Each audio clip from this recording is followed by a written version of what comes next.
Let's discuss this now. Further, I'm joined in studio by Tokwadi Siabela from Motsweneng Bill Attorneys and Samantha Waterhouse, head of the Women and Advocacy Initiative at the Dula Omar Institute via Skype. A very good morning to you, ladies, and thank you so much for joining us. Tokwadi, let's start with perhaps the legal definition of sexual harassment in the workplace.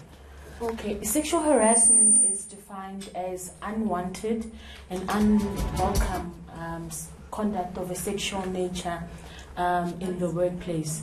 So you find that there can be physical sexual harassment as well as a non-physical element to sexual harassment. Yeah, so physical aspect could be someone touching you inappropriately at work, and then a non-physical aspect could be someone making inappropriate sexual comments, sexual innuendos, showing you graphic images of a pornographic nature in that regard. So as long as a party has indicated that this conduct is unwelcome and this conduct is unwanted, then in that respect it's defined as sexual harassment.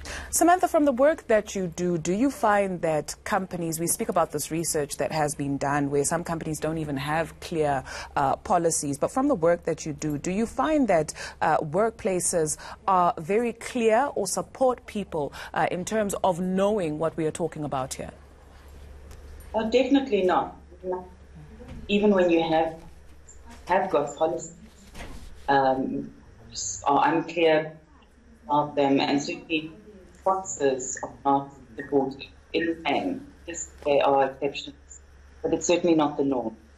It's certainly not the norm. Tell us about some of the cases, perhaps, that you have come across.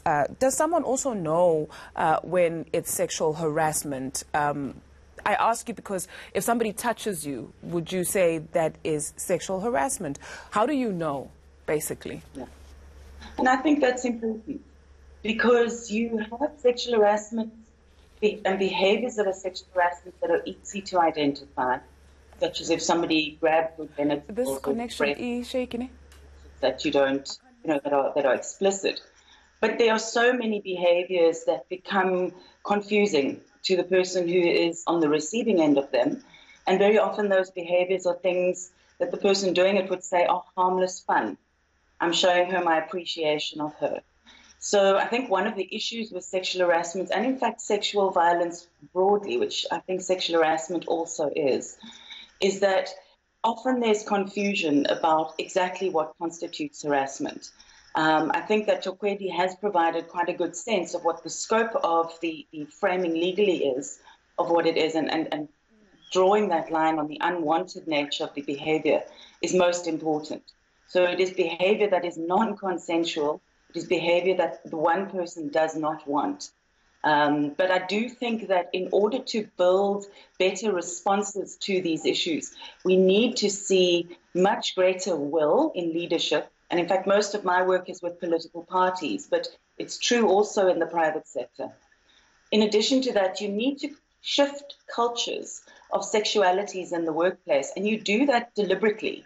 It doesn't happen sort of when you hope it will happen. It happens because you put processes in place in your institution and your company that can allow people outside of the context of an incident to have conversations about what is and what is not acceptable in the workplace. And then, of course, what it is that we do if we feel we need to take action. Sure. So, Tokwadi, Samantha speaks about a greater will in terms of leadership in addressing sexual harassment in the workspace or any other space that people find themselves in. Let's play out two scenarios. A company that does not have clear policy on sexual harassment. What recourse does one have once you feel you have been violated? And in a company that does have clear policy on sexual harassment, what do you do?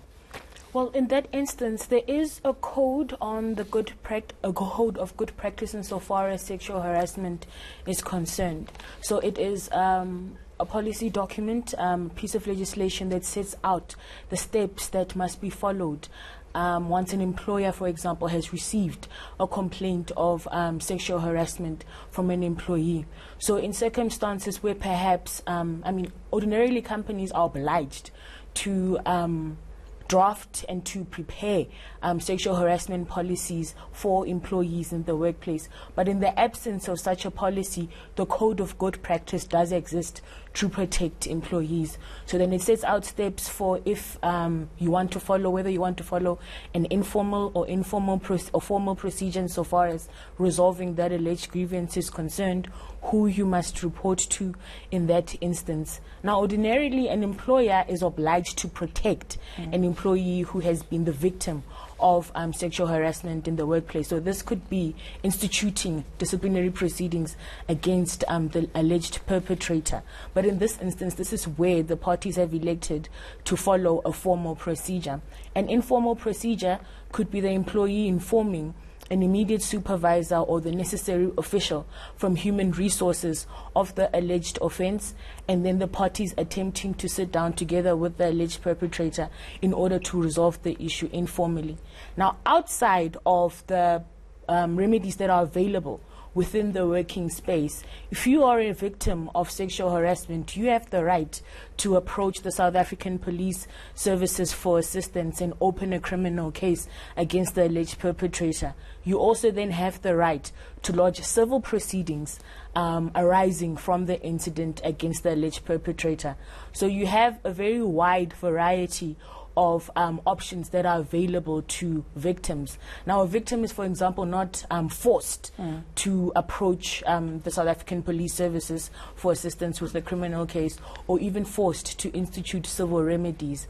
But in circumstances where perhaps you have followed the internal remedies, you often find that victims are very reluctant to then approach the SAPS or to then approach the courts for civil remedies, given the trauma that has been visited upon them as a result of this incident. The trauma that is visited upon them. And Samantha, sometimes when we speak about sexual harassment, in any case, we always look at it from a female perspective, but men get sexually harassed too. Perhaps let's explore some of the ways, because sometimes you can say something to someone as a female, to a male colleague, and you're thinking it's a joke, but actually this person is probably married. If not, they're engaged in something, and you're crossing the line here. When do you know that you are with a male colleague? Look, I don't actually think that answering that question specifically in relation to men makes much difference, because I think it's the same processes for any person. We understand that a lot of sexual harassment takes place in very power-structured environments. So it's very clearly behaviors from one side, which is someone with power, towards another side, which is someone with far less power in that environment. Typically, that is men against women, but it certainly isn't the only experience, as you point out, that men also receive or are victimized in these ways. I think it's also important to note that you have a lot of same-sex victimization going on as well. So men on men or women on women. So to just make sure we don't have a conversation that speaks only about outliers or smaller things. How do you know? You know if you feel uncomfortable. And I think that is the best thing I can say. And I also want to say that procedures which require us to report to a senior or to an HR department may not always be people who are feeling uncomfortable, feeling afraid, who may be feeling that their jobs are on the line. And in those instances, I would encourage people not to be silent, to rather find somebody to talk as you then decide how you can negotiate the formal system. I also would like to point out that once these cases go into the formal system, they're quite difficult to do. So we have both in courts and in these internal proceedings, which I'm sure you'll know have a different standard of proof, but you have a very low level of being found accountable for it. So in the courts, we have a high level of proof, but in the internal workplace procedures, a lower level of proof. So I want to just, it's always a very difficult process. It's not as simple as saying, oh, I realize that has been violated, and I'm going to now speak to the concerned, and they'll follow a process of justice. will be done. Samantha, unfortunately, we're struggling to hear you. We couldn't even make out what you were saying there. We do sincerely apologize. Our connection is very shaky with your Skype. But thank you very much. I think we got the gist of what you were trying to explain to us, and we apologize to our viewers for that shaky connection. So, Tokwadi, to come back to you, we conducted a Twitter poll, and we asked the question if you have ever harassed anyone sexually at work. And 12% of respondents said yes, and 88% said no. Does it not start with being honest and having a conversation? Because sometimes, just to even participate in this poll, right, you would find that someone is like, yo, I'd have to be brave to admit that indeed I have done this and I want to correct my ways. Yes, and I think, something very important that, answering that question that Samantha touched on was that a person who's been sexually harassed normally feels uncomfortable. And in those instances, like she was saying, it's very hard for someone to even acknowledge that actually I feel uncomfortable. I did not want that kind of attention to be visited upon me, or that kind of conduct to be visited upon me. And even expressing or even coming to the realization that perhaps what has happened to me is in actual fact sexual harassment is a very difficult process. So one of the first hurdles that we have to cross in usually when you even prosecute sexual harassment cases is that perhaps even the person who was sexually harassed does not even want to come forward because of the shame and the fear of appraisal that is always associated with raising such issues in the workplace. Because ordinarily, in some instances, you find that the employee who's been harassed will be afraid of speaking out because they're afraid that, well, perhaps I will face some victimization in the workplace, and I cannot then operate in a sphere where that kind of attention will be visited upon me. Thank you very much for joining us. Thank you for having me. You were about to finish a thought there? No. Okay.